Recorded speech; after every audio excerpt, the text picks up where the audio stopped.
autre chose que je voulais dire, je voulais parler de mon post précédent. C'était hier en fait, où je me suis rendu compte que j'avais fait une erreur. On m'a prévenu que j'avais fait une erreur. Donc je vais lire mon post parce que c'est quand même très important et je vais le faire aussi en live comme ça. J'ai décidé de supprimer ce dernier live car visiblement j'avais fait une bêtise. J'ai diffusé un commentaire en grand sauf que j'ai oublié de masquer le nom de celui qui commentait. C'est une erreur pour laquelle j'assume la responsabilité et je présente publiquement mes excuses à la personne concernée. Excuse-moi. Mon cerveau était focalisé au message car plusieurs personnes l'avaient partagé. Les erreurs sont des leçons qui nous aident à nous améliorer, mais pour cela, il faut que nous les acceptons avant. J'accepte mon erreur et encore une fois, je présente mes excuses à la personne concernée. Cette personne n'a fait que transférer le message avec une bonne intention, mais elle n'était pas son auteur. Moi, je parlais de l'auteur dans ce cas précis. Erreur commise, leçon apprise en avance. J'espère seulement que mon erreur n'a pas causé beaucoup de dégâts, je l'espère vraiment, à la personne concernée. Donc, la vidéo sera remise en ligne une fois que j'aurai fait le découpage et ce sera probablement la semaine prochaine plutôt que cette semaine. Il y a quelque chose qu'il faut que je vous dise maintenant. Je pense que je vais devoir faire une pause. Je pense que je vais devoir faire une pause de quelques jours parce que dans deux lives, enfin c'était quand? C'était vendredi, je crois, il y avait 16 000 personnes qui regardaient. Et du coup, chacun de mes mots, il est 16 000 fois plus lourd. Il porte 16 000 fois plus de responsabilités qu'une conversation que je peux avoir avec une personne. De ce fait, je remarque qu'il y a une certaine responsabilité qui commence à se cumuler et une certaine popularité. Ce n'est pas ce que je cherchais en lançant tout ça et c'est pas que je pensais pas que ça allait arriver, mais je pensais à rien. Donc, de ce fait, je pense que c'est super important pour moi de prendre un petit peu de recul parce que là, en ce moment précis, il y a quelque chose qui se passe.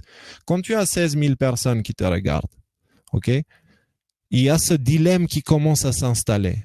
Est-ce que je dis des choses que je sais pertinemment qu'ils vont fâcher certains, mais c'est la vérité, ou est-ce que je ferme ma gueule et je dis uniquement ce que les gens ont envie d'entendre? Donc, c'est le dilemme plaire ou parler vrai. Pour éviter que je tombe dans le piège du plaire le public pour attirer des nouvelles personnes, je vais faire une pause, retourner à la prière, prier vraiment que pour ça, et je vais revenir la semaine prochaine avec beaucoup plus de choses. C'est-à-dire que là, concrètement, je vous annonce qu'on va passer à la vitesse supérieure. Il y a toute une équipe maintenant qui m'aide à faire ce que je fais, qui est derrière moi. Et tous ensemble, on va travailler pour vous apporter la meilleure information possible, enfin plutôt de vous apporter l'information avec la meilleure manière possible. OK? Mais je vais prendre du recul parce que je ne veux surtout pas tomber dans le piège de la putaclic, OK? Ou de la personne qui va dire ce que les gens ont envie d'entendre. Parce que c'est ce que les politiciens font et je ne suis pas un politicien. Je ne suis pas un homme politique. Je suis Léonard. Point. Je suis un être humain. Et je vais dire des choses qui vont saouler certains, comme c'est le cas de cette vidéo-là, parce que je les lis les commentaires. Donc, mais je ne vais pas pour autant me dévier de la vérité parce qu'elle ne plaît pas à tout le monde. Mon objectif avec les décodeurs, avec 17 et tout ce que je fais, c'est de parler vrai, pas de plaire. Parce qu'en ce moment, c'est ce que le monde a besoin. Quand on parle de lumière, on parle de la vérité. La vérité universelle qui est celle qui est applicable pour tout le monde, d'une manière horizontale. Donc je ne vais pas tomber dans le piège de la popularité et de commencer à faire mon politicien. Et pour cela, j'ai besoin de prendre un petit peu de recul. Donc, merci de votre compréhension et merci de partager aussi cette vidéo. Merci de ne pas accorder trop d'importance à tous les commentaires et de prendre en compte le fait que dans les commentaires, il y a des gens qui sont là pour foutre la merde, il n'y a pas d'autre terme, ne tombez pas dans le piège. Restons unis.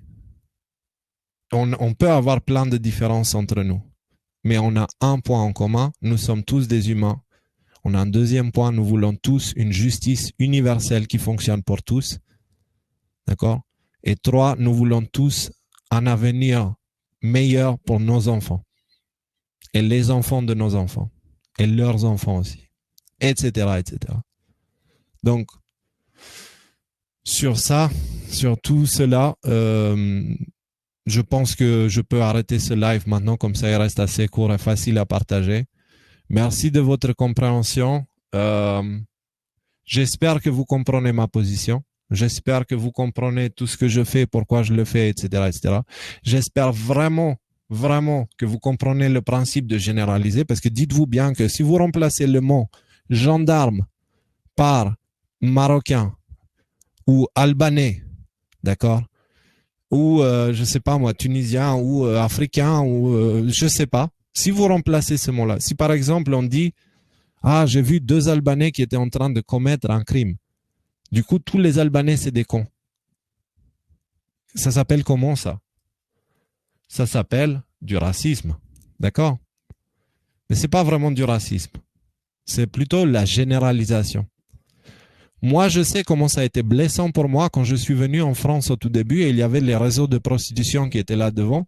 Les amis, une des premières questions que m'a posée quand je suis entré à l'école en France, c'est combien coûte ta sœur? Il y avait quelqu'un qui a eu la bonne idée de me dire ça. Et c'était un jeune. Il se rappelle encore de moi quand il se regarde dans le miroir parce qu'il y a des dents qui lui manquent. Mais à ce moment-là, qu'est-ce qu'il faisait? Il jugeait l'ensemble des Albanais basé sur les 2-3 exemples qu'il avait vus dans les journaux.